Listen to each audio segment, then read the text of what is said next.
Ku dengar tentangmu, Immanuel. Ku dengar firman-Mu, Immanuel. Kau besertaku, Kau menjagaku, Immanuel.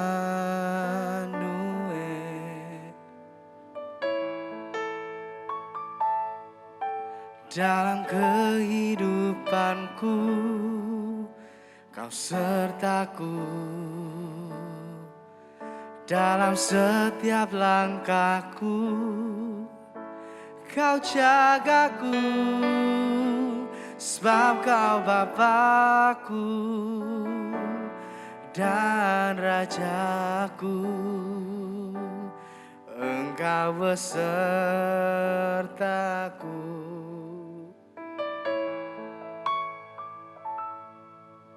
Walau badai menerpa, ku tak takut, karena Kau besertaku. Dimanapun ku ada,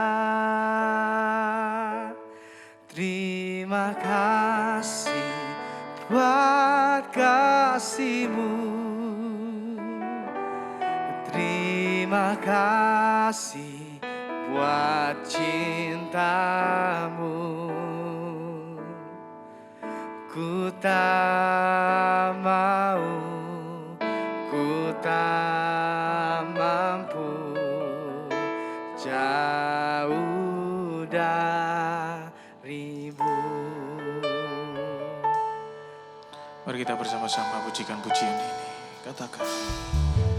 Ku dengar tentang-Mu, Immanuel.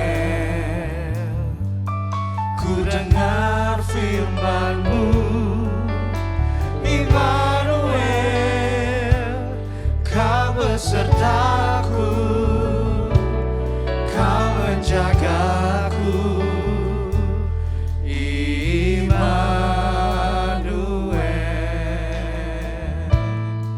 Dalam kehidupanku, Dalam kehidupanku, Kau sertaku. Dalam setiap langkahku, Kau jagaku. Sebab Kau Bapakku dan Rajaku. Engkau besertaku.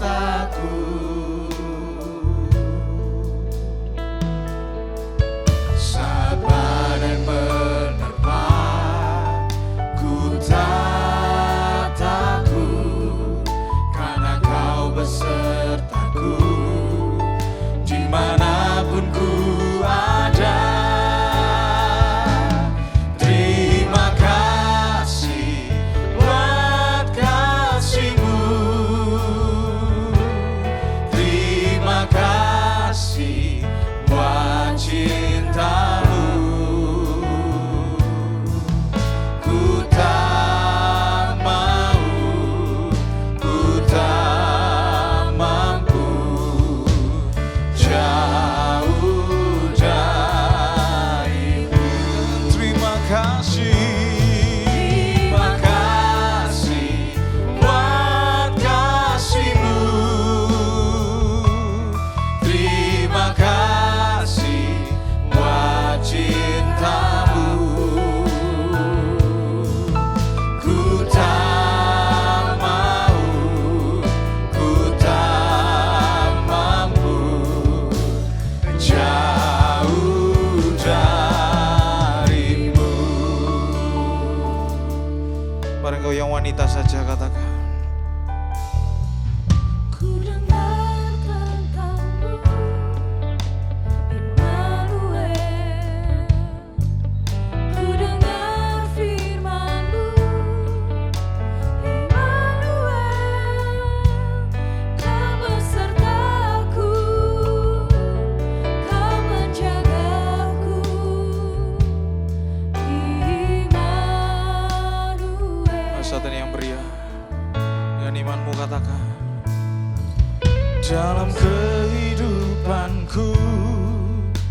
Kau sertaku dalam setiap langkahku. Kau jagaku sebab Kau Bapakku dan Rajaku. Engkau besertaku.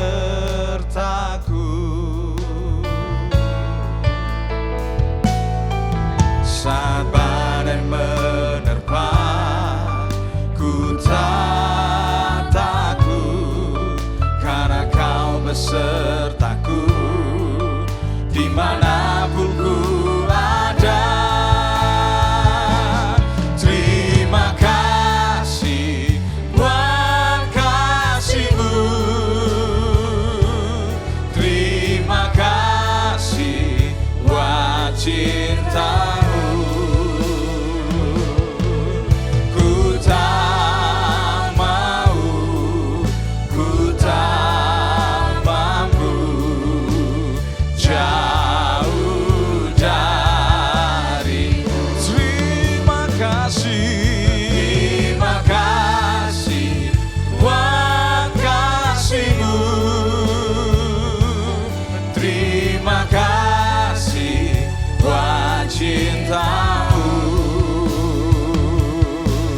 Ku tak mau, ku tak mampu jauh dari-Mu.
sembah Engkau, Allah yang perkasa. Ku sanjung tinggi Namamu di hidupku, Tuhan, tiada yang lain, hanya Kau satu. Mari angkat tanganmu, angkat hatimu, katakan ku sembah. Ku sembah Engkau, Allah yang perkasa. ku sanjung tinggi Namamu di hidupku, Tuhan, tiada yang lain. hanya Kau satu di hatiku.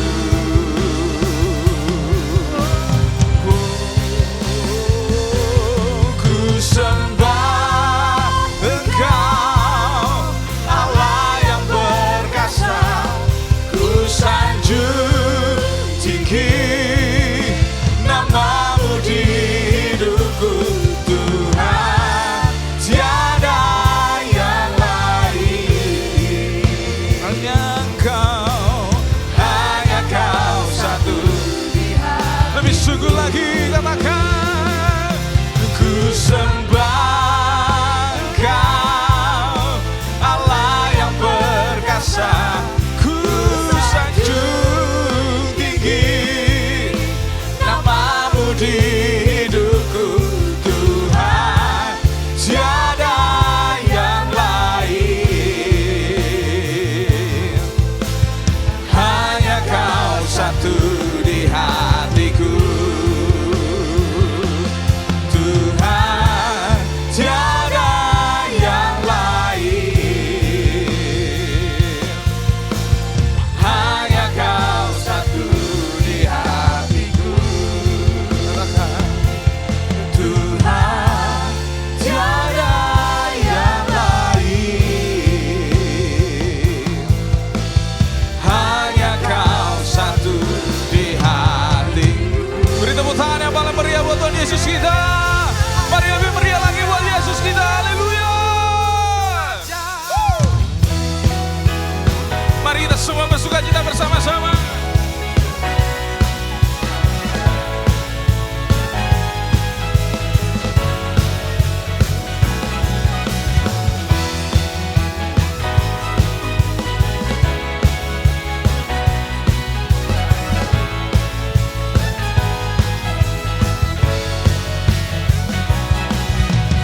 Aku kan bersuka karena kasih-Mu,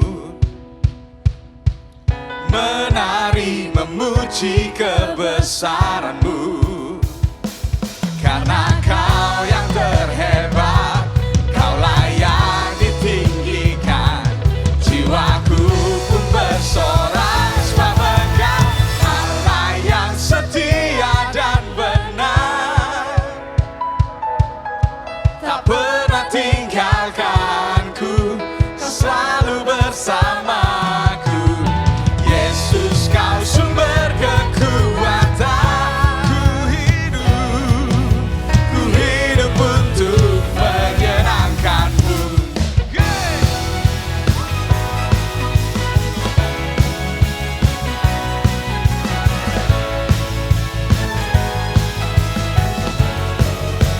Bersama-sama. Aku kan bersuka karena kasih-Mu, menari memuji kebesaran-Mu. Karena Kau yang terhebat, Kau layak ditinggikan. Jiwaku pun bersorak sebab Engkau Allah yang setia dan benar, tak pernah tinggalkanku,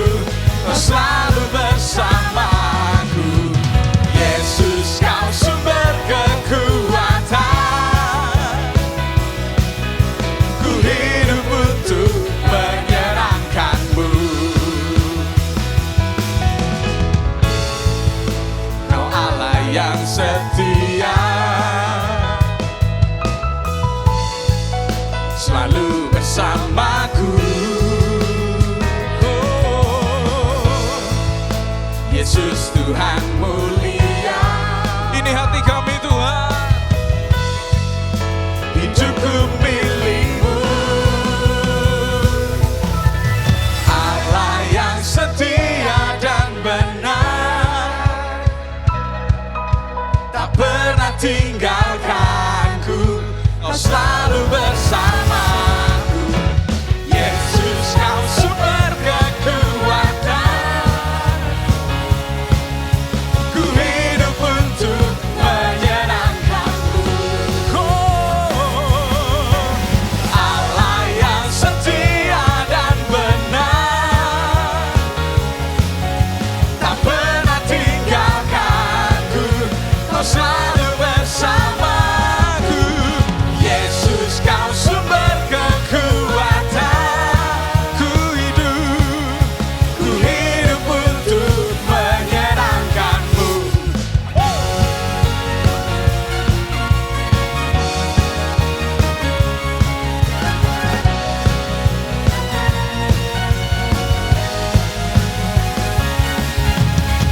Beri tepuk tangan yang paling meriah buat Tuhan Yesus kita. Come on.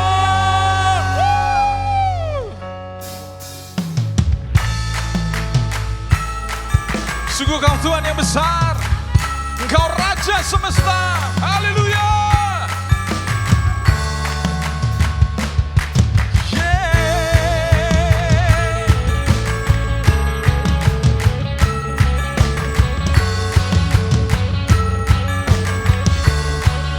Mari tinggikan Dia. Dia pencipta semesta, pemberi kehidupan, layak ditinggikan. Tatanya tak tergoyahkan, Dia tak tersandingkan, hanya Dia yang sempurna. Masyhur segala perbuatannya, jika Dia di sisiku, siapa lawanku?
Mari semuanya katakan, Kau Tuhan yang mulia, turun ke dunia untuk tebus segala dosa.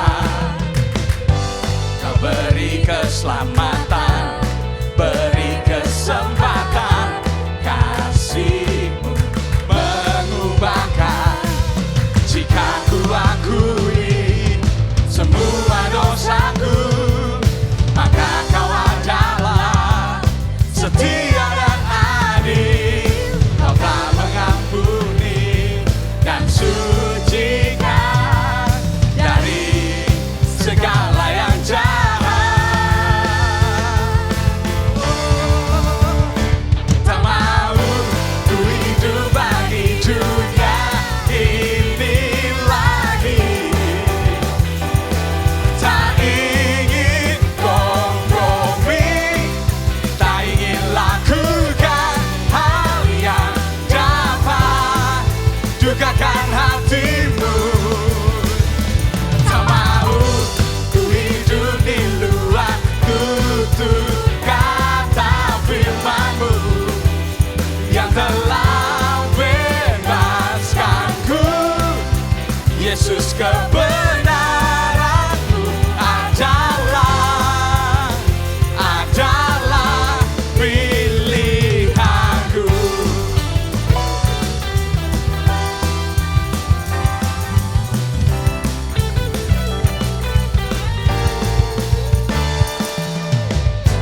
Kau Tuhan yang mulia, turun ke dunia untuk tebus segala dosa. Kau beri keselamatan, beri kesempatan, kasih-Mu mengubahkan. Jika ku akui semua dosaku, maka Kau adalah setia dan adil. Kau telah mengampuni dan sucikan dari segala yang jahat. Tak mau ku hidup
Silakan duduk Bapak Ibu Saudara. Shalom Bapak Ibu Saudara. Tuhan Yesus adalah Allah yang setia dari dulu, sekarang, sampai selama-lamanya. Saya berdoa kasih setianya selalu mengawal setiap langkah Anda. Bapak Ibu Saudara, saya mengucapkan welcome home bagi Bapak Ibu Saudara yang baru pertama kali mengikuti ibadah online ini. Saya juga menyapa Jemaat Gereja Regional Jawa Timur, Bali, Lombok, Kepulauan Nusa, dan Australia. Saya percaya tidak ada jarak di dalam hadirat Tuhan. Dan saya juga mengundang Bapak Ibu Saudara yang belum mengikuti Connect Group, ikutilah Connect Group online dimanapun Anda berada. Anda bisa menghubungi nomor yang tertera di layar berikut ini, maupun mengirimkan direct message ke Instagram gereja lokal masing-masing. Bapak Ibu Saudara, persiapkan diri Anda untuk mendengarkan firman Tuhan. Saya percaya firman Tuhan yang dibagikan di setiap ibadah online ini tidak pernah kebetulan. Itu selalu suara Tuhan di dalam kehidupan kita semua. Dan Bapak Ibu Saudara, saya mengajak kita bersama-sama untuk menundukkan kepala dan berdoa untuk persembahan pada hari ini. Terima kasih ya Tuhan untuk kesempatan boleh menabur benih bagi kerajaan-Mu. Kami siap memberikan yang terbaik ya Tuhan, karena kami percaya segala sesuatu yang terbaik dalam kehidupan kami, semua berasal daripada-Mu. Kami memberi dengan antusias ya Tuhan, kami memberi dengan sukacita, karena Allah mengasihi orang-orang yang memberi dengan sukacita. Dalam nama Yesus Tuhan kami berdoa, haleluya. Amin.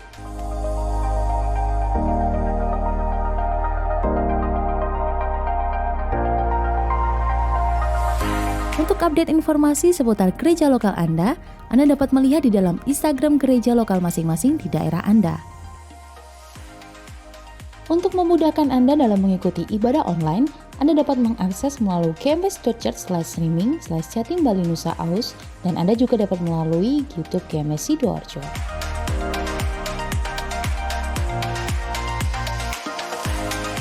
Tekan subscribe dan nyalakan lonceng notifikasi untuk mendapatkan video-video khotbah terbaru dari YouTube TS Lanitan. Shalom jemaat yang dikasihi Tuhan. Di dalam menghadapi situasi dan kondisi yang tidak mudah hari-hari ini, mungkin di antara kita ada yang sedang mengalami pergumulan maupun tantangan di dalam hidup.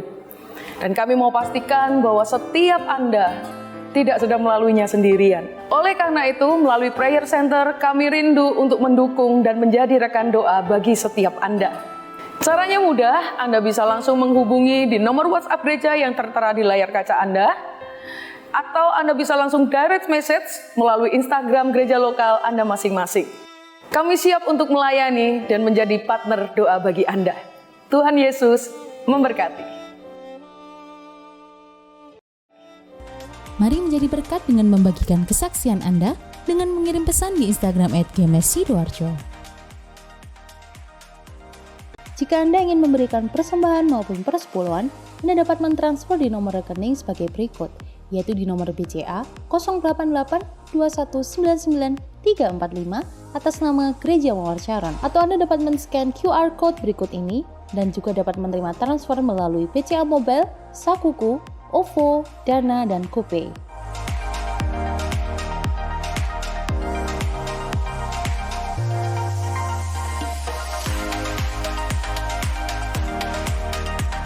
Dan berikut adalah nomor rekening gereja lokal.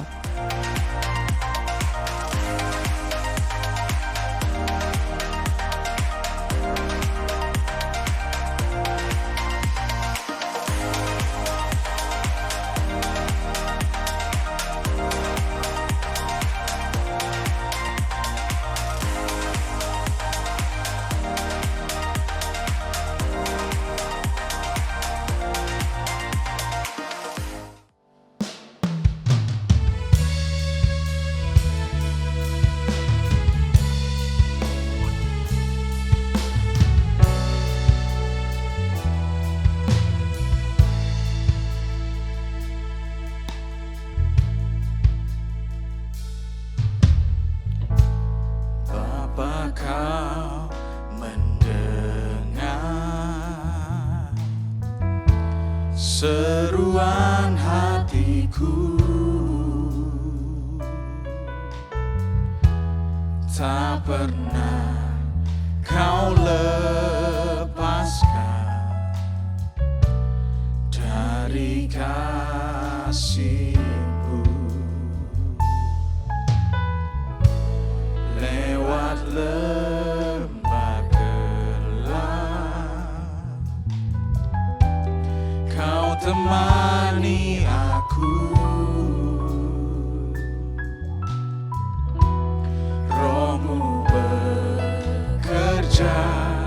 selalu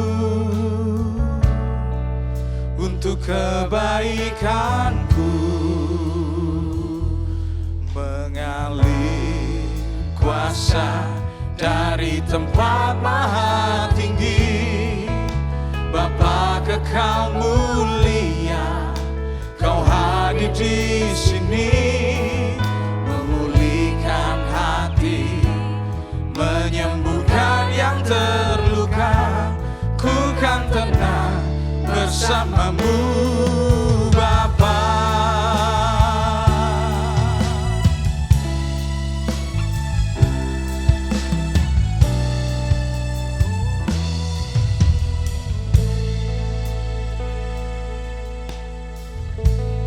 Bapa, Kau mendengar seruan hatiku. Tak pernah Kau lepaskan dari kasih-Mu.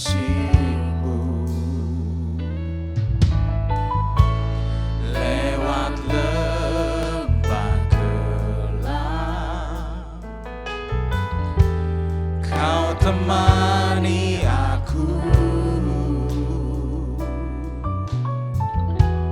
Roh-Mu bekerja selalu untuk kebaikanku, mengalir kuasa dari tempat maha tinggi. Bapa kekal mulia, Kau hadir di sini, memulihkan hati, menyembuhkan yang terluka. Ku kan tenang bersamamu, Bapa. Mari saudara kita semua begitu berdiri bersama-sama. Mengalir kuasa dari tempat maha tinggi. Bapa kekal mulia, Kau hadir di sini, memulihkan hati, menyembuhkan yang terluka. Ku kan tenang bersamamu, Bapa. Mengalir kuasa dari tempat maha tinggi. Bapa kekal mulia, Kau hadir di sini, memulihkan hati, menyembuhkan yang terluka. Ku kan tenang bersamamu, Bapa. Mengalir kuasa dari tempat maha tinggi. Bapa kekal mulia, Kau hadir di sini, memulihkan hati, menyembuhkan yang terluka. Ku kan tenang bersamamu, Bapa. Mari angkat tanganmu. Mengalir kuasa dari tempat maha tinggi. Bapa kekal mulia, Kau hadir di sini, memulihkan hati, menyembuhkan yang terluka. Ku kan tenang bersamamu, Bapa. Mengalir kuasa dari tempat maha tinggi. Bapa kekal mulia, Kau hadir di sini, memulihkan hati, menyembuhkan yang terluka. Ku kan tenang bersamamu, Bapa. Ku kan tenang bersamamu, Bapa. Ku kan tenang bersamamu.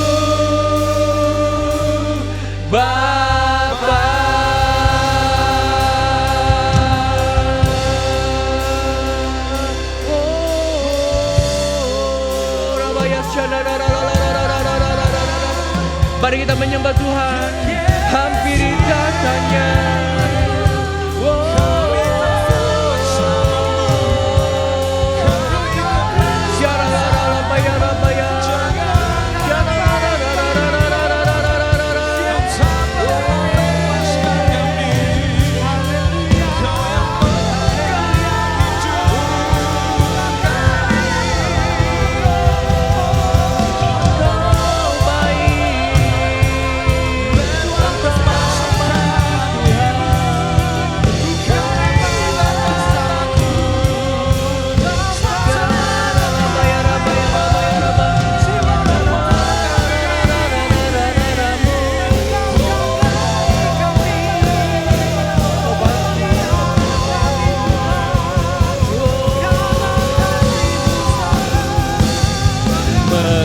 Mengalir kuasa dari tempat maha tinggi, Bapa kekal mulia, Kau hadir di sini, memulihkan hati, menyembuhkan yang terluka. Ku kan tenang bersamamu, Bapa. Sekali lagi katakan mengalir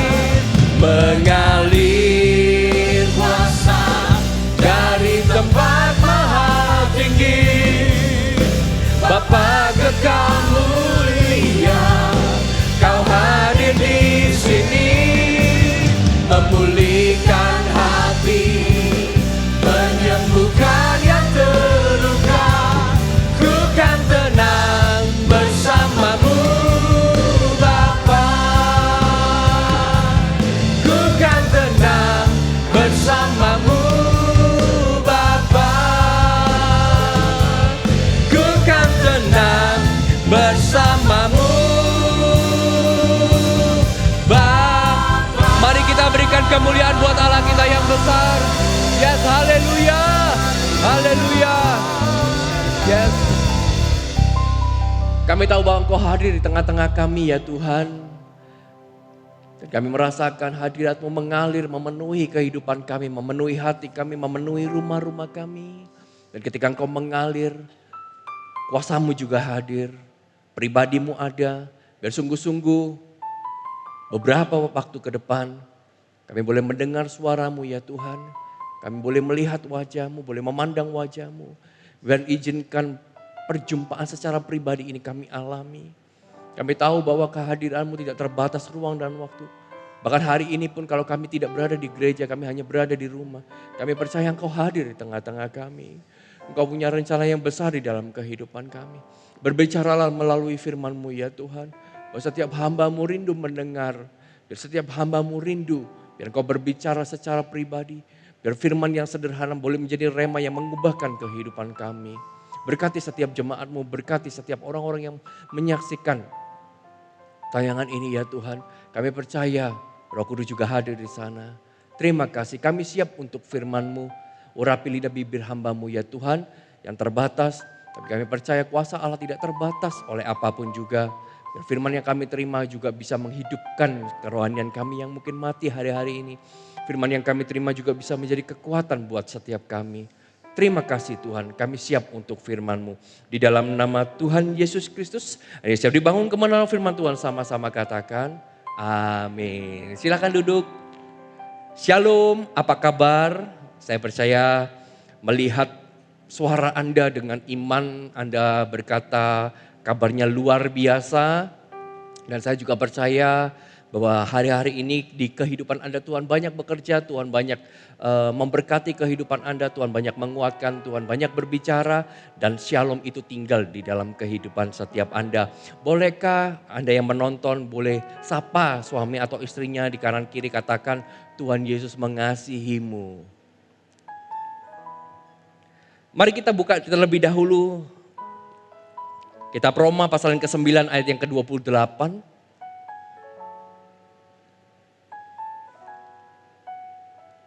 Kitab Roma pasal yang ke-9 ayat yang ke-28, firman Tuhan katakan seperti ini. Sebab apa yang telah difirmankannya akan dilakukan Tuhan di atas bumi sempurna. Katakan sempurna. dan segera. Coba katakan segera. Dari firman Tuhan dalam Roma pasal ke-9 ayat ke-28, ini firman Tuhan yang sederhana, tetapi ketika saya membaca ada suatu kuasa di dalamnya. Dia berkata bahwa sebab apa yang telah difirmankannya, sebab apa yang telah Tuhan firmankan keluar dari lidah bibir Tuhan Yesus Kristus. Bahwa firman itu akan dilakukan Tuhan di bumi. Bukankah kita ini tinggal di bumi? Ada yang tinggal di planet lain? Enggak ada. Kita semua tinggal di bumi. Artinya setiap hal yang Tuhan firmankan itu pasti terjadi.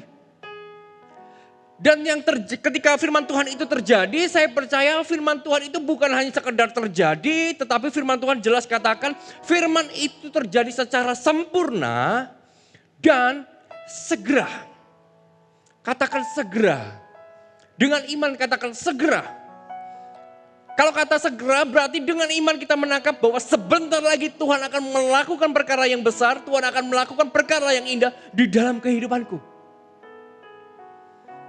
Ada beberapa orang yang tanya kepada saya gitu ya, satu kali seorang bertanya kepada saya, mengapa sulit mengubah pikiran dan perilaku yang negatif hari-hari ini?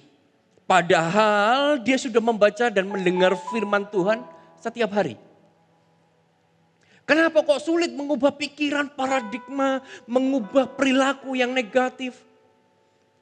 Hari-hari ini bukankah semua orang itu kepinginnya melakukan sesuatu yang negatif? Padahal dia sudah dengar firman. Padahal dia sudah membaca firman setiap hari.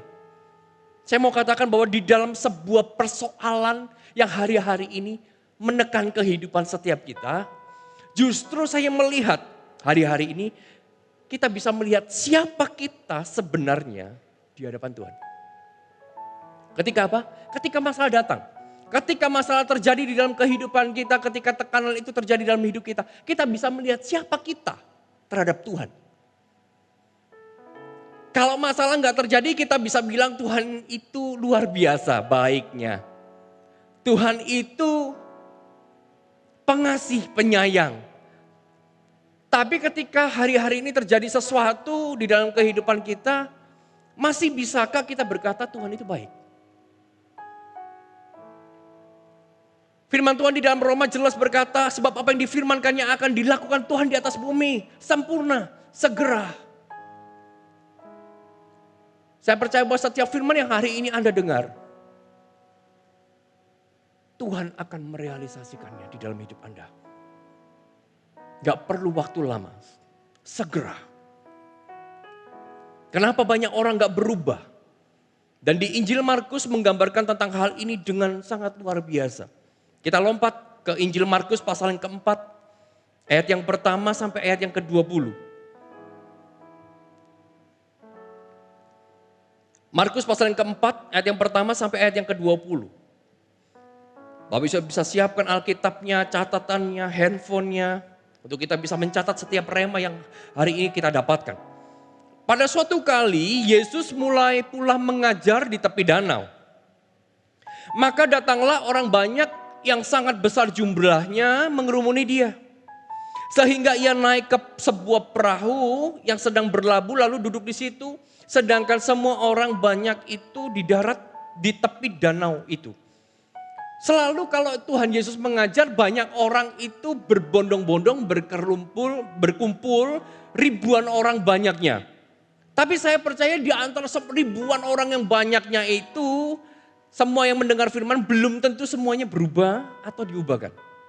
Lalu di ayat selanjutnya, ayat kedua. Dan ia mengajarkan banyak hal di dalam perumpamaan kepada mereka. Dalam ajarannya itu ia berkata kepada mereka, dengarlah. Adalah seorang penabur keluar untuk menabur. Pada waktu ia menabur sebagian benih itu jatuh di pinggir jalan. Lalu datanglah burung dan memakannya sampai habis. Dan sebagian jatuh di tanah yang berbatu-batu yang tidak banyak tanahnya. Lalu benih itu pun segera tumbuh karena tanahnya tipis. Tetapi sesudah matahari terbit layulah ia dan menjadi kering karena tidak berakar. Dan sebagian lagi jatuh di tengah semak duri, lalu makin besarlah semak itu dan menghimpitnya sampai mati. Sehingga ia tidak berbuah. Dan sebagian jatuh di tanah yang baik, ia tumbuh dengan suburnya dan berbuah. Hasilnya ada yang 30 kali lipat, ada yang 60 kali lipat, dan ada yang 100 kali lipat. Dan katanya, kata Tuhan, siapa mempunyai telinga untuk mendengar, hendaklah ia mendengar. Ketika ia sendirian, pengikut-pengikutnya dan ke-12 murid itu menanyakan dia tentang perumpamaan itu. Jawabnya, kepadamu telah diberikan rahasia kerajaan Allah, tetapi kepada orang-orang di luar segala sesuatu disampaikan dalam perumpamaan. Supaya sekalipun melihat mereka tidak menanggap, sekalipun mendengar mereka tidak mengerti. Supaya mereka jangan berbalik dan mendapat ampun. Lalu ia berkata kepada mereka, tidaklah kamu mengerti perumpamaan ini? Kalau demikian, bagaimana kamu dapat memahami semua perumpamaan yang lain? Dengan kata lain, perumpamaan ini adalah dasar dari perumpamaan yang lain. Penabur itu menaburkan firman. Katakan firman. Orang-orang yang di pinggir jalan, tempat firman itu ditaburkan, ialah mereka yang mendengar firman, lalu datanglah iblis dan mengambil firman yang baru ditaburkan di dalam mereka. Demikian juga yang ditaburkan di tanah yang berbatu-batu. Ialah orang-orang yang mendengar firman itu dan segera menerimanya dengan gembira. Tetapi mereka tidak berakar dan tahan sebentar saja. Apabila kemudian datang penindasan atau penganiayaan karena firman itu, mereka segera murtad. Dan yang lain ialah yang ditaburkan di tengah semak duri, itulah yang mendengar firman itu. Lalu kekhawatiran dunia dan tipu daya kekayaan dan keinginan-keinginan akan hal yang lain masuklah menghimpit firman itu sehingga tidak berbuah. Dan akhirnya yang ditaburkan di tanah yang baik ialah orang yang mendengar dan menyambut firman itu lalu berbuah. Ada yang 30 kali lipat, ada yang 60, dan ada yang 100 kali lipat. Katakan amin. Bapak ibu saudara, dikatakan bahwa penabur itu menaburkan firman. Dan ketika ia menaburkan firman, ada benih yang jatuh, benih firman yang jatuh di pinggir jalan. Lalu ada yang jatuh di tanah yang berbatu-batu. Ada yang jatuh pula di tengah semak duri. Dan yang terakhir jatuh di tanah yang subur. Dan ketika jatuh di pinggir jalan dimakan burung, lalu hilanglah benih itu. Yang jatuh di tanah berbatu bertumbuh sebentar lalu layu. Karena tidak berakar, tanahnya tipis. Lalu ada juga yang jatuh ke semak duri, bertumbuh bersama dengan semak duri menghimpit, lalu tidak berbuah dan akhirnya mati juga. Tetapi yang menarik perhatian saya adalah ketika satu benih itu jatuh ke tanah yang subur. Ketika dia jatuh ke tanah yang subur, firman Tuhan jelas berkata bahwa benih itu bertumbuh berbuah, ada yang 30, ada yang 60, dan ada yang 100 kali lipat. Satu benih bisa bertumbuh 30, 60 bahkan 100 kali lipat. Jadi kalau dikatakan bahwa penabur itu menaburkan firman, artinya bukan masalah pada benihnya. Yang menjadi masalah bukan benihnya, karena firman Tuhan jelas benih ditabur bertumbuh. Makanya saya percaya bahwa setiap firman Tuhan yang disampaikan, yang kita dengar, itu tidak kembali dengan sia-sia. Firman Tuhan itu akan tetap bekerja di dalam kehidupan kita. Yang setuju katakan amin. Bukan tentang benihnya, satu benih bertumbuh lalu berbuah. Tetapi kuncinya bukan pada benih, yaitu pada tanahnya. Pada hati kita, itu kuncinya. Gak usah khawatir bahwa firman itu kapan bekerja. Siapkan saja hati kita, maka firman pasti bekerja. Bukankah di dalam Roma tadi berkata, apa yang sudah difirmankan akan kulakukan di bumi. Sempurna dan segera. Gak usah peduli dengan firman Tuhan. Kapan Pak firman Tuhan itu bisa bekerja di dalam kehidupan saya? Siapkan saja hatinya. Karena ketika hatinya siap, satu firman bisa berbuat 30, 60, bahkan 100 kali lipat. Satu benih yang kita dengar hari ini, benih firman Tuhan, berpotensi akan membawa kita mengalami kelipatan di dalam kehidupan kita. Akan berpotensi 30, 60, bahkan 100 kali lipat. Benih firman Tuhan ialah benih kebenaran dan hidup. Artinya ketika benih itu ditabur dalam kehidupan kita, entah kita membaca firman Tuhan, entah kita mendengar firman Tuhan, ketika kita mendengar dan membaca, maka benih yang ditabur itu pasti mengeluarkan buah di dalam kehidupan kita. Karena benihnya benih kebenaran dan hidup. Pasti hidup, pasti jadi. Yang membuat benih itu enggak jadi, bukan benih itu, tetapi hati kita. Makanya bagian kita hari ini adalah menyediakan tanahnya. Tanah yang subur. Karena firman Tuhan tidak dapat tumbuh di sembarang tanah di dalam hati kita. Gak bisa tumbuh di sembarang hati. Kita mesti menyiapkan hatinya. Karena Anda gak bisa menaruh benih di sembarang hati, di sembarang tanah dan mengharapkan tumbuh lalu berbuah. Gak bisa. Kalau Anda mengharapkan buah, maka kau harus pastikan tanahnya siap. Hatinya siap. Ketika hatinya siap, satu benih bertumbuh 30, 60 bahkan 100 kali lipat. Markus 4 ayat yang ke-14 dikatakan penabur itu menaburkan firman. Benih itu firman yang artinya Tuhan tidak pernah merancangkan sesuatu yang cacat atau mati di dalam kerohanian kita. Benih yang ditabur itu benih yang hidup. Firman. Gak pernah Tuhan itu merencanakan kerohanian yang cacat dan mati.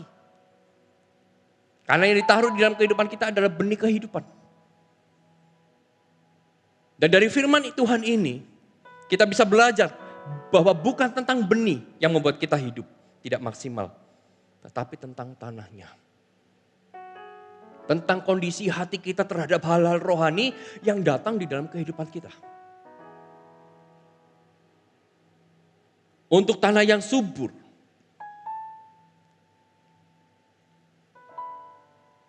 Ada 3 iklim yang mau kita bangun.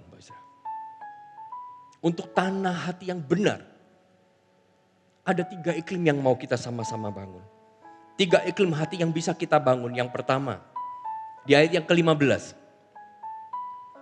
Firman Tuhan katakan seperti ini. Orang-orang yang di pinggir jalan,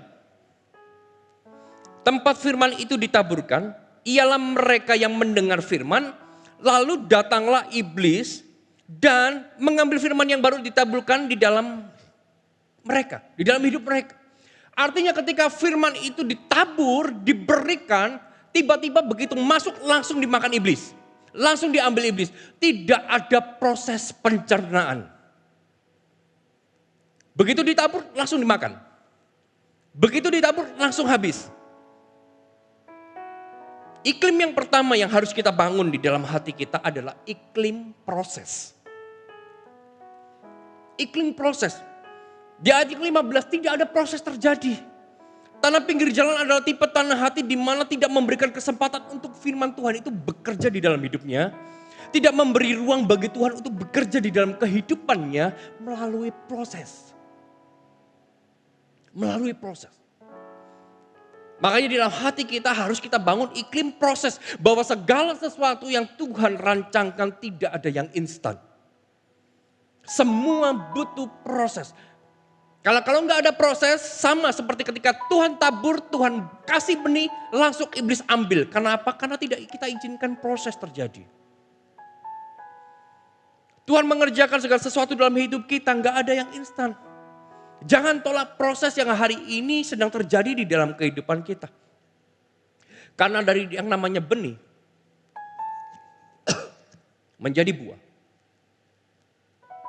butuh proses. Butuh proses. Seberapa banyak hari ini orang-orang?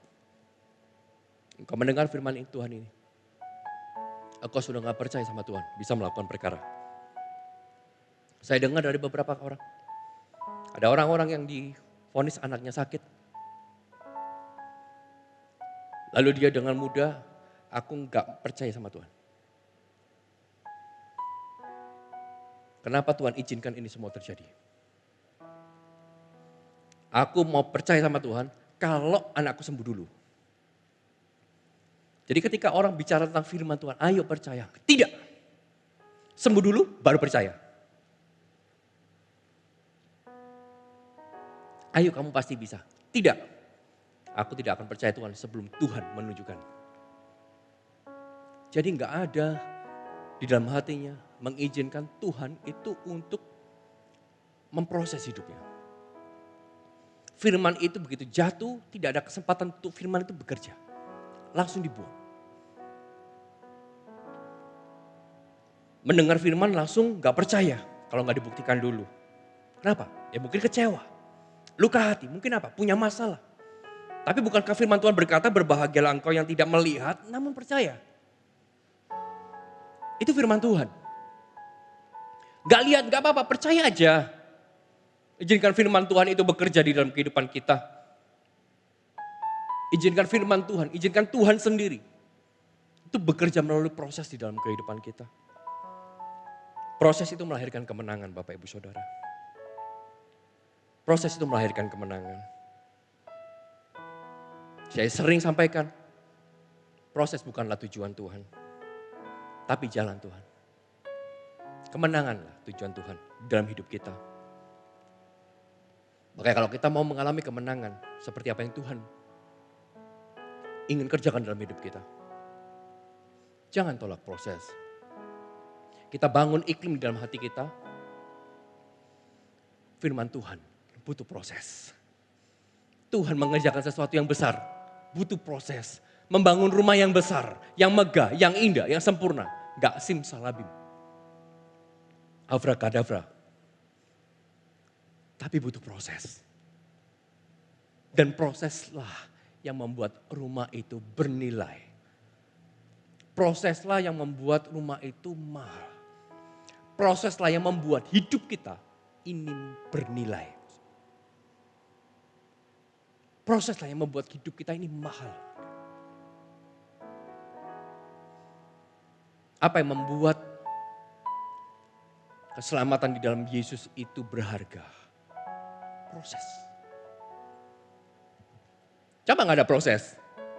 Yesus turun ke dunia, baby langsung disalib babynya. Langsung mati. Kita akan sia-siakan itu. Tapi apa membuat itu menjadi sesuatu yang sakral, bernilai, tidak tergantikan adalah proses yang Yesus hadapi. Semua ada proses. Bahkan kalau kita baca wanita pendarahan 12 tahun. Ada proses untuk dia mengalami kemenangan. Firman Tuhan katakan ketika ia mendengar tentang Yesus, mendengar firman. Maka dia berkata, asal kujamah saja jubahnya, aku sembuh. Itu firman Tuhan, asal kujamah saja aku pasti sembuh. Tapi sesudah perkatakan firman, apa yang terjadi? Proses. Untuk dia jamah jubahnya, gak gampang. Dia harus merangkak, melewati ribuan orang yang berdesak-desakan. Tapi proses melahirkan kemenangan.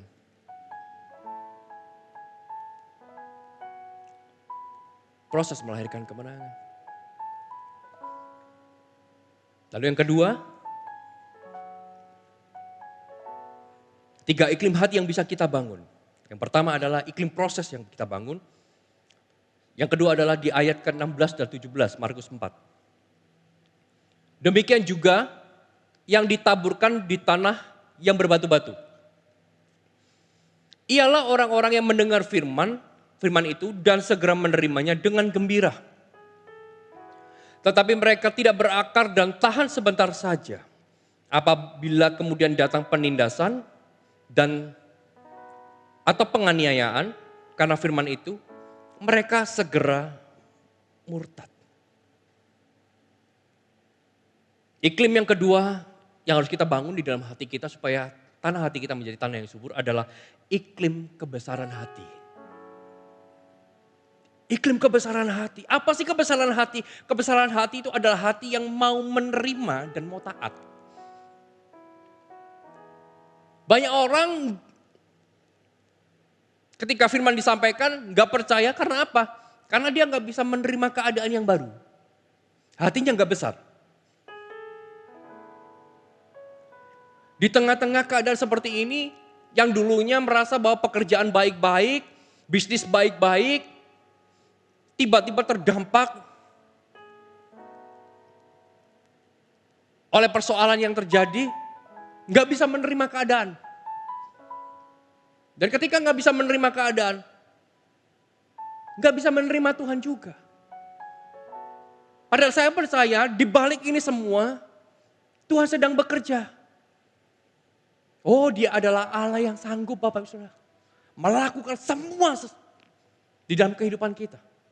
Dia sanggup, Yesus sanggup melakukan perkara yang besar. Dia sanggup, Yesus sanggup memulihkan yang terluka, menyembuhkan yang menderita. Dia sanggup memulihkan hidupku. Yesus sanggup. Yesus sanggup. Bagian kita membangun iklim kebesaran hati, bisa menerima, bisa taat. Hati kita harus besar. Kenapa? Karena Tuhan tidak pernah mengerjakan hal yang kecil. Tuhan selalu mengerjakan hal yang besar di dalam hidup kita, makanya hati kita harus besar. Harus berbesar hati. Keadaan seperti ini, ya kita bisa menerima. Menerima bukan berarti menyerah. Kita bisa menerima, karena apa? Karena Tuhan bisa melakukan perkara yang lebih besar. Hidup kita hanya dipengaruhi firman Tuhan, bukan keadaan. Kenapa hati kita harus besar? Ya karena Tuhan kita sadar bahwa Tuhan selalu yang besar. Tuhan gak pernah mengerjakan hal yang receh di dalam hidup kita. Pekerjaan yang paling besar yaitu keselamatan. Nyawanya dikasih buat kita. Itu bukan hal yang receh. Itu bukan hal yang kecil. Kalau Tuhan mengerjakan hal yang besar, hati kita kecil, gak sampai Bapak Saudara. Firman yang ditabur gak sampai. Kenapa? Hatinya terlalu kecil. Mudah kecewa, mudah patah. Ada penindasan, murtad. Ada hal yang terjadi sedikit, murtad, tinggalkan Tuhan. Hatinya terlalu kecil. Ini perlu kita bangun iklim. Hati yang besar. Target Tuhan di dalam diri kita bukanlah hanya sekedar pertumbuhan. Tapi buah. Pertumbuhan itu cuma proses. Buahlah tujuannya. Buahlah tujuannya. Tanah berbatu ada proses pertumbuhan tetapi singkat. Karena tanahnya tipis. Gak bisa menerima keadaan yang baru. Gak ada komitmen. Gak berani bayar harga. Mereka lepas. Cara kerja firman Tuhan itu selalu ketika jatuh ke hidup kita mendengar firman Tuhan yang pertama itu selalu membangun dasar yang kuat di dalam kehidupan kita. Selalu membangun dasar yang kuat di dalam hidup kita. Setelah dasarnya kuat, baru dia membangun yang nampak. Entah itu pelayanan. Yang pertama nggak nampak. Akar yang dibangun. Dasarnya semakin kuat, badai datang, tidak akan pernah menghancurkannya. Enggak pernah menghancurkannya. Lompat ke Roma pasal yang kelima. Ayat yang ketiga sampai ayat yang kelima. Ini loh kenapa kok hati kita harus besar. Kalau ada keadaan yang mungkin hari ini keadaan sulit terjadi dalam hidup kita. Itu bukan tujuannya. Dan bukan hanya itu saja. Roma 5 ayat ketiga sampai ayat yang kelima. Kita malah bermegah juga di dalam kesengsaraan kita. Lihat. Ini orang sengsara tapi dia malah bermegah. Karena kita tahu bahwa kesengsaraan itu menimbulkan ketekunan. Lihat, kesengsaraan kalau kita punya hati yang besar, dia akan menghasilkan buah ketekunan. Dan ketekunan menimbulkan tahan uji. Ketika ketekunan, ketika kita lakukan terus dengan taat, dengan hati yang besar, melahirkan kegebalan. Tahan uji. Apapun pencobaannya. Apapun ujiannya, kita bisa tahan semuanya. Dimulai dari apa? Ketekunan. Menimbulkan tahan uji dan tahan uji menimbulkan pengharapan. Ada proses demi proses yang harus kita dengan hati yang besar, dengan ketaatan melakukannya. Kalau kita sudah tahan uji terus kita ngomong sama Tuhan, Tuhan sampai kapan ujian ini? Betul kan? Sampai kapan ujian ini? Sampai pengharapannya muncul. Karena itulah buah dari tahan uji. Sampai pengharapan keluar, iman keluar. Dan di ayat 5, dan pengharapan tidak mengecewakan. Buah dari kesengsaraan yang kita terima, kita menerima, ini bukanlah sebuah kesengsaraan, ini adalah sebuah proses untuk firman itu bertumbuh dan berbuah. Dan sungguh berbuah menjadi ketekunan. Ketekunan kita lakukan terus dengan ketaatan, berbuahlah tahan uji berbuah pengharapan, dan pengharapan berbuah sesuatu yang tidak pernah mengecewakan. Wow, Tuhan tidak pernah mengecewakan. Tuhan gak pernah mengecewakan. Bangun hati yang besar di dalam hidup kita. Iklim hati yang besar. Ketika firman ditabur, ada proses, mungkin itu bicara kesengsaraan. Enggak apa-apa. Karena kesengsaraan akan jadi ketekunan di dalam hati kita. Ketekunan kita lakukan terus akan menjadi buah tahan uji. Ujian apapun, ujian kehidupan, setiap lembah kita lewati. Tahan uji membuat kita lahir pengharapan yang baru di dalam Yesus Kristus. Lahir sebuah iman yang benar. Dan iman itu tidak pernah mengecewakan. Dia yang membawa engkau keluar. Dia yang mengangkat engkau dari bawah hingga ke atas. Tuhan tidak pernah mengecewakan. Halo, amin. Amin. Iklim yang ketiga yang harus kita bangun. Ayat yang ke-18 Markus 4. Dan yang lain ialah yang ditaburkan di tengah semak duri. Itulah yang mendengar firman itu, lalu kekhawatiran dunia dan tipu daya kekayaan dan keinginan-keinginan akan hal lain masuklah menghimpit firman Tuhan itu sehingga tidak berbuah. Lihat, perhatikan. Iblis itu cara kerjanya bukan memotong pertumbuhan kita. Cara kerja iblis itu selalu memotong buah di dalam hidup kita. Setiap proses demi proses, iblis izinkan bertumbuhlah, enggak apa-apa bertumbuh, silakan bertumbuh, tapi engkau enggak akan berbuah. Bertumbuh, tanah berbatu-batu tetap dia bertumbuh, tapi enggak lama mati.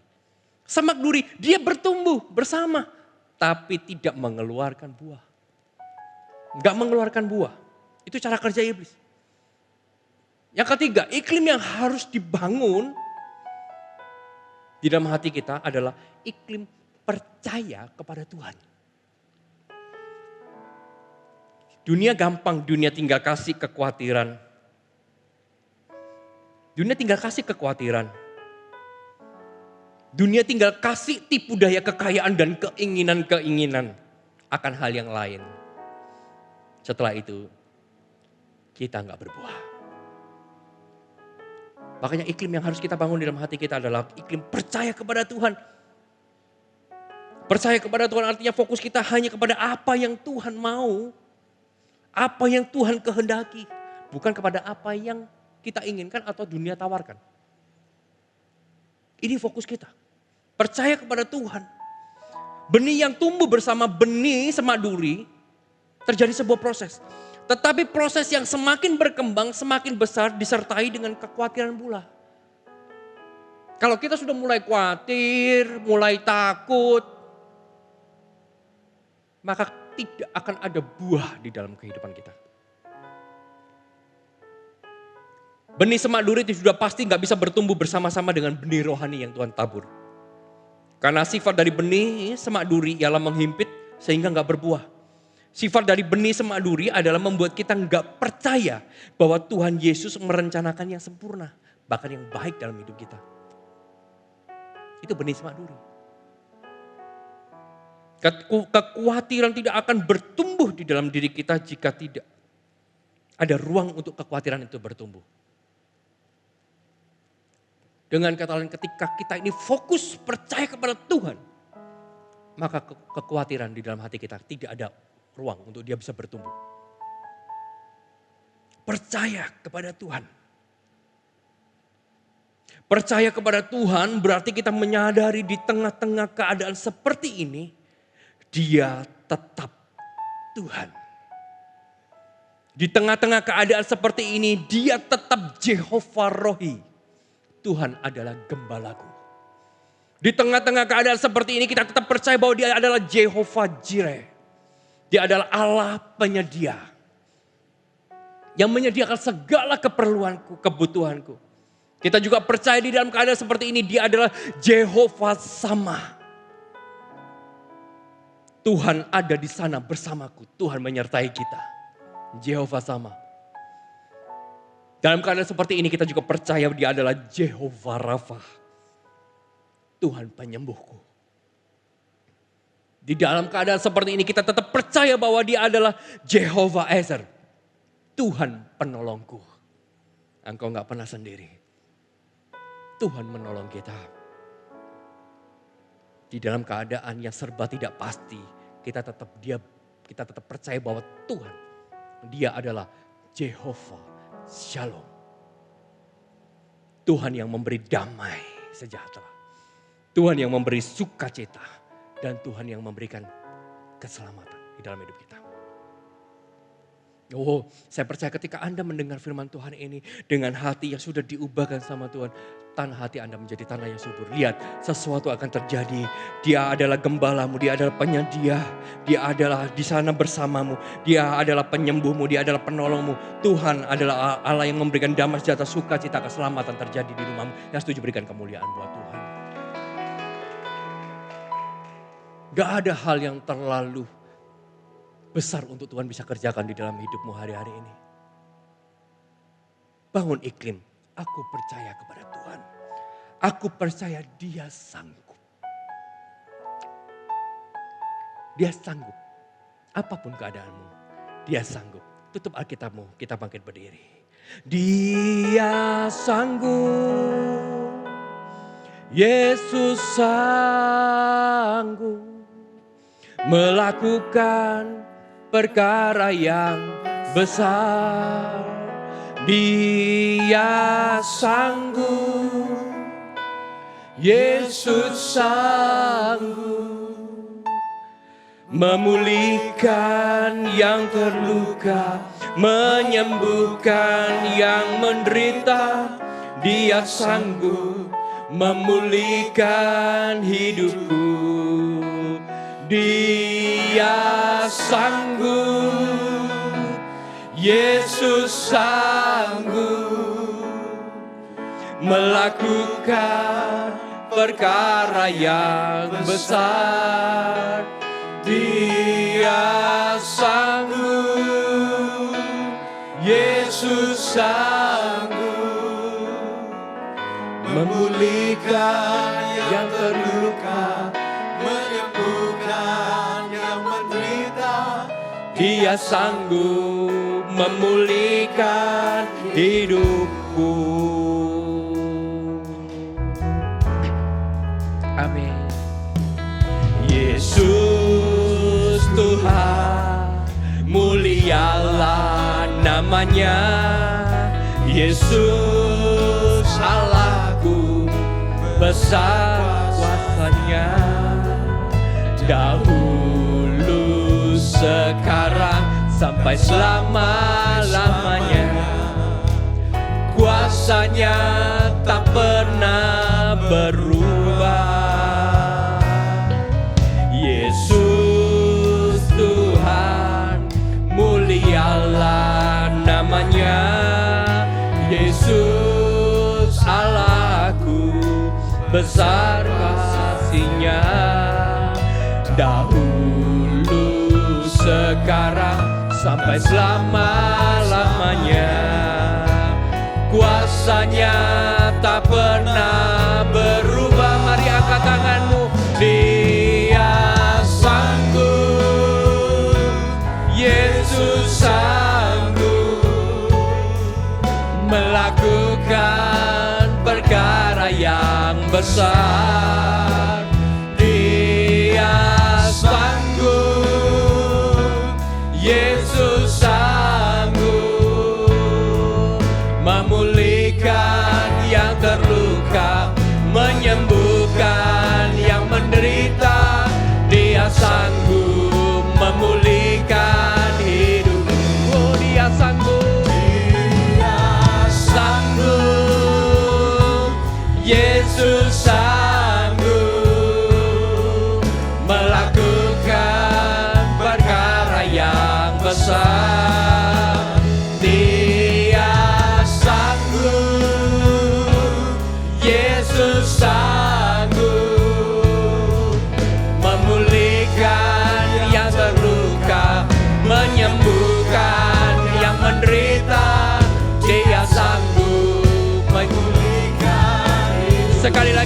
iman kita katakan, Dia sanggup, Yesus sanggup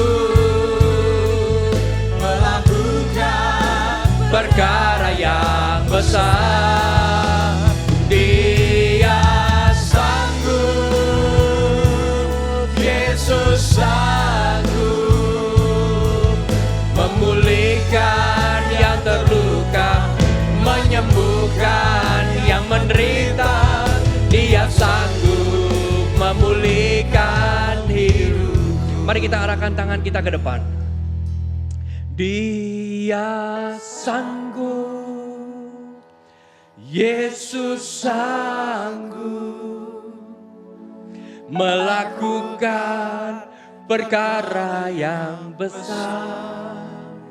Dia sanggup, Yesus sanggup memulihkan yang terluka, menyembuhkan yang menderita. Dia sanggup memulihkan hidup. Oh, Dia sanggup melakukan perkara yang besar hari ini di dalam hidupmu. Bukankah kita Roma berkata, apa yang sudah kufirmankan akan kukerjakan di bumi ini dan sempurna. Segera. Tetap arahkan tanganmu ke depan.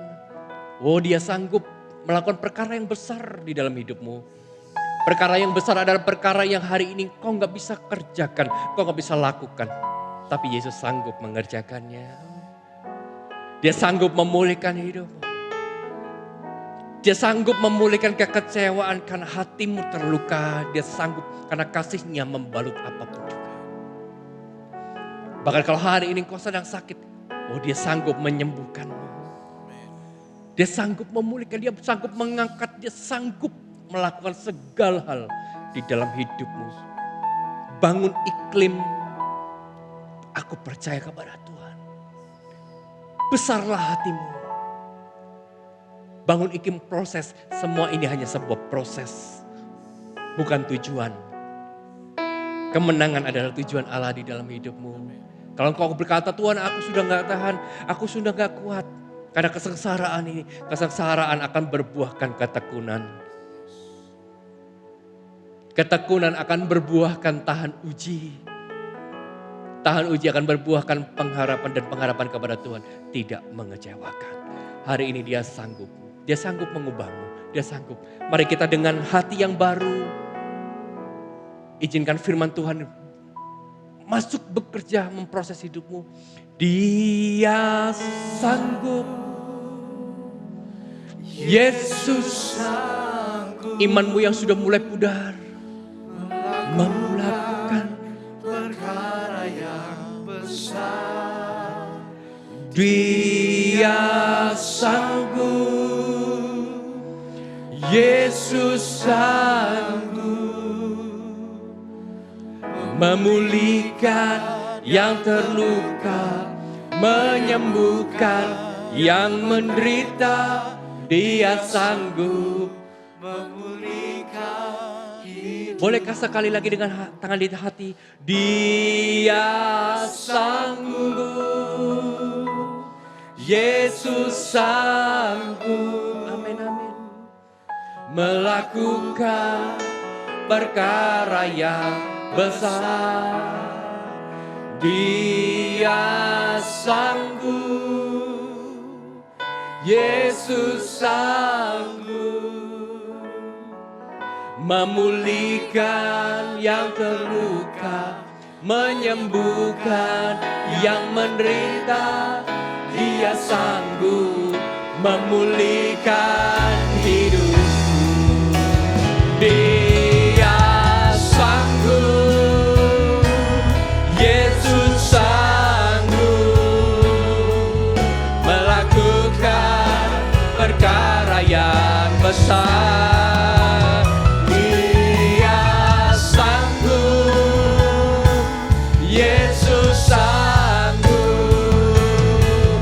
Memulihkan yang terluka,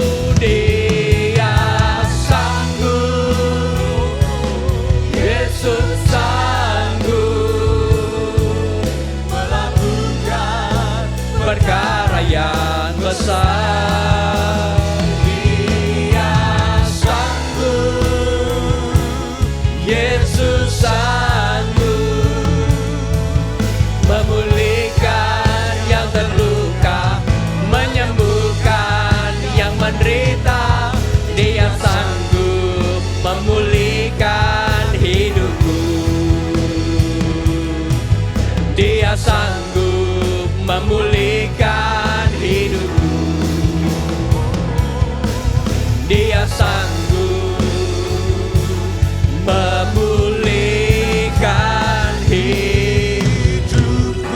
Mari kita berikan sorak-sorai kemenangan bagi Allah kita yang besar. Haleluya. Tetap arahkan tanganmu ke depan, tempat di mana engkau berdiri menyaksikan tayangan ini. Tuhan, hamba-Mu berdoa bahwa Engkau sanggup melakukan perkara yang besar di dalam kehidupan jemaat-Mu, di dalam kehidupan umat-umat-Mu, setiap orang yang menyaksikan. Engkau sanggup memulihkan, sanggup membalut hati yang terluka, yang kecewa. Manusia mungkin mengecewakan, tapi kami tahu bahwa Tuhan tidak pernah mengecewakan. Engkau sanggup menyembuhkan. Engkau sanggup memberikan kehidupan yang baru. Biar hari ini kami memulai jalan kami ketika kami membaca mendengar firman Tuhan dengan hati yang baru. Dengan tanah yang subur. Sehingga firman Tuhan yang ditabur bisa bertumbuh 30, 60, bahkan 100 kali lipat di dalam kehidupan kami. Materaikan firman-Mu di dalam kehidupan kami. Ini adalah waktunya Tuhan bekerja. Ketika kami mengangkat tangan, Tuhan turun tangan. Terima kasih Tuhan, terima kasih. Mari angkat kedua tangan kita di hadapan Tuhan. Terimalah berkat yang terbaik, terindah, tersempurna dari Allah Bapa, Allah Putra, Yesus Kristus namanya. Keselamatan diberikan, kasih-Nya melimpah di dalam hidupmu. Juga terimalah penyertaan dari Allah Roh Kudus yang memampukanmu, menguatkanmu, menghiburmu. Memberikan sukacita damai sejahtera yang melimpah. Dan menuntun engkau masuk di dalam kemuliaan demi kemuliaan, terobosan demi terobosan. Dan hidupmu penuh kemenangan. Dan ketika engkau taat akan Allah, berpegang pada firman-Nya, apapun yang kau kerjakan akan Tuhan buat berhasil. Dari hari ini sampai selama-lamanya. Dan bisa terima berkat Tuhan. Sama-sama katakan, amin. Sampai berjumpa lagi. Tuhan Yesus memberkati.